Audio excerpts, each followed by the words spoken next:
Hi guys, hope you're good. So today I am organizing my sealed collection. I'm going to show you quickly about how I go through that process, what I do with the boxes, how I store them, how I wrap them, how I keep a track of them, and what I do with them thereafter. Stay tuned and I hope you enjoy this. So one of the first things I do is I get some photographs of all the products that I have. This is celebrations, and I'll get a picture of each, bubble wrap them, and then put them into storage with a reference number, and I'll show you the spreadsheet in a minute. So one of the first things I'll do is I keep a spreadsheet of everything that I've bought. So what I've actually done is I've created a spreadsheet which has all the different areas of Pokemon on there that I'm trying to collect and I'm trying to have as a sealed collection. So this is just a quick example of Sword and Shield era boxes that I would have looked to collect. Now, as you can see in Sword and Shield, I've already allocated quite a lot of products with their reference number. So how I do this is that if I have a box, so let's take for example the celebrations, just the standard ETB. What I'll do is, I know it's not exactly Sword and Shield, but it's like a subset or like a holiday set that came out whilst Sword and Shield is about. So I'll just leave Sword and Shield there. And then what I'll do is I'll actually write down to say what exactly it is that I have got. So it's the celebrations ETB, and obviously it's an ETB. I have one of them and I paid $42.50 for it. Okay, I've got only one. So obviously if I change the values now, if I change that to 2 at any point, it'll give me what I paid. But obviously because I could be buying the same product at different prices, I normally just tend to put it as 1. I can put the date that I bought it. So let's just use today as an example, 08/2022. So sorry about that. So that's the 8th of July 2022. I bought that at wholesale. Secure storage. And the reference number would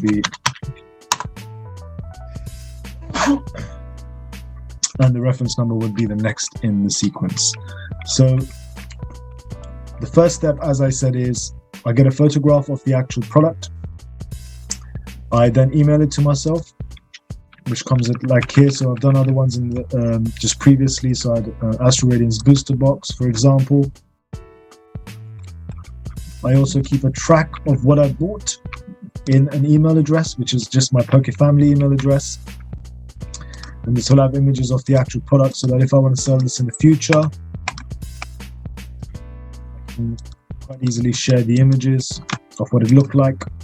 It's in a format where it says collection piece, it says what it is, the reference number according to the spreadsheet, the images, how much I bought it for, the date I bought it, and the images. And then this will go off into storage with a small receipt on top of it, and I'll give you an example of how I do the celebrations one.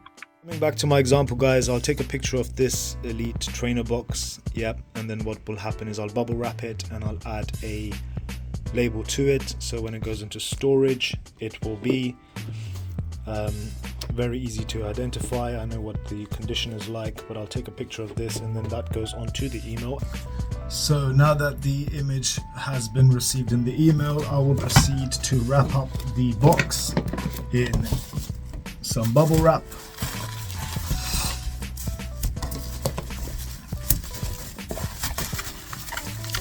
And cue speed up processing.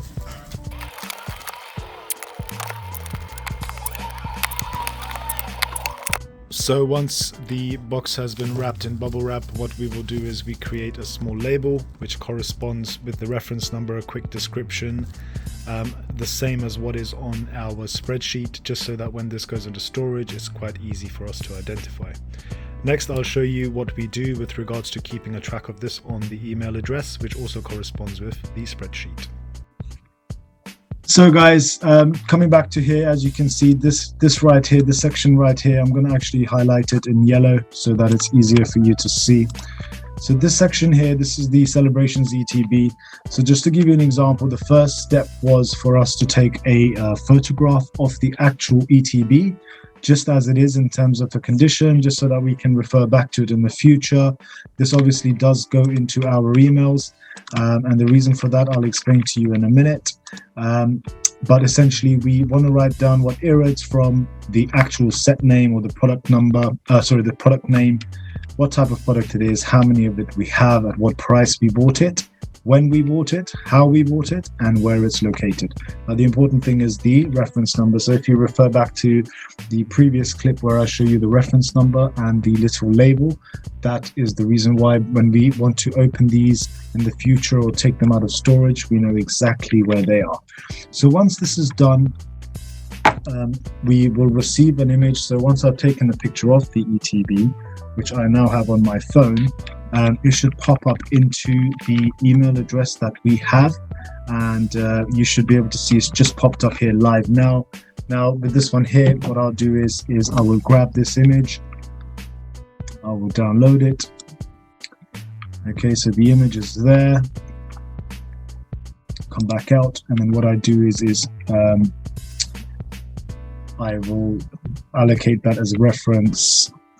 As per the spreadsheet is 015. Okay, and essentially what happens is there's the image there,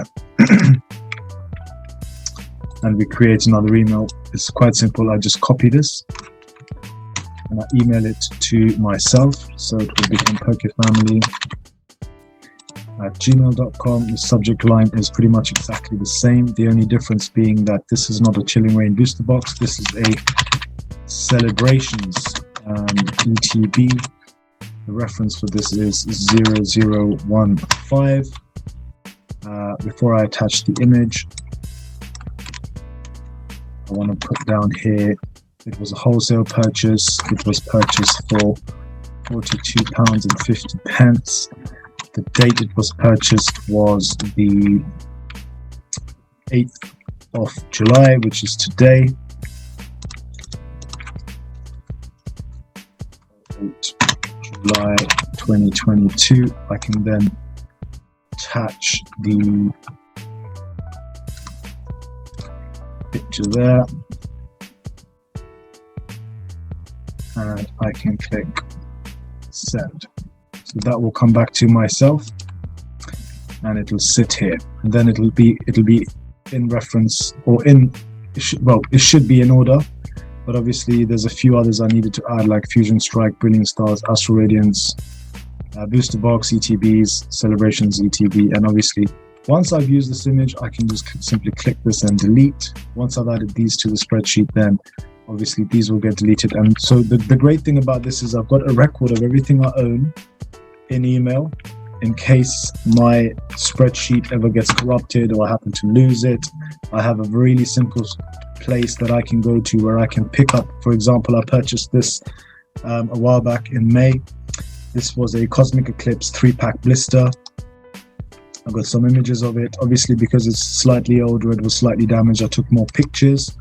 But if I ever was to lose that spreadsheet, or if I was ever to misplace something, I could quite easily go back into my emails and I could see exactly what it is that I've purchased, what the reference number is, how much I purchased it for, where I purchased it, and how much profit or loss I would be making on that.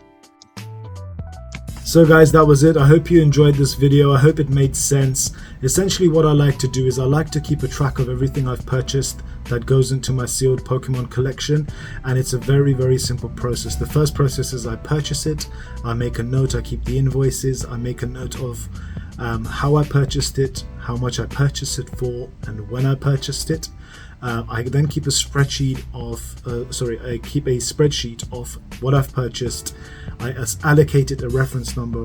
I take images and pictures of the product because I know it's going to get wrapped up in bubble wrap and put into storage, and it's just so that I can actually quite easily get hold of that product in the future, and I can keep a track of my investments because these are long-term investments. I put it on a spreadsheet so I've got access to it. However, if that spreadsheet was ever to to get corrupted or lost or anything happened, I've got access to an email address which has images of the products, it has the reference numbers which will corroborate with what's on the spreadsheet and what's in storage, and I can quite easily go through the products in my storage and I can find exactly what I'm looking for very, very quickly. Now, I hope that helps, and I hope it helps you also come up. Let me know in the comments down below what you think about this process. Is there something you would change? Is there something you would do slightly better? I'd be really, really interested to find out and learn more. Guys, I'll catch you in the next one. Take care. Bye bye.